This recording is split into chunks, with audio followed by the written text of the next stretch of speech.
Видеонун ылдыйында колду басып, жана каналыбыздагы эң туура жазылуучуларыбыздын катарына кошулуп, подписаться деген кызыл жазууну басып, жандагы коңгуроочону да баса кетиңиздер.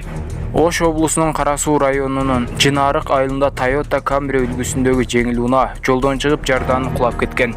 Өзгөчө кырдаалдар министрлигинин маалыматына ылайык, натыйжада 3 эркек адам болжол менен 29 жаштардагы АА, ЖТ уулу жана ЖА аттуу жарандар жеңил жаракат алышып, тез жардам кызмат аркылуу ооруканага жеткирилген. Кырсыктын кесепетинен унаадан өрт чыгып, өрттү өчүрүүгө саат 00:50 Өзгөн райондук номер 103 ÖKB'дан бир бөлүм тартылып, саат 01:35 толугу менен өчүрүлгөн.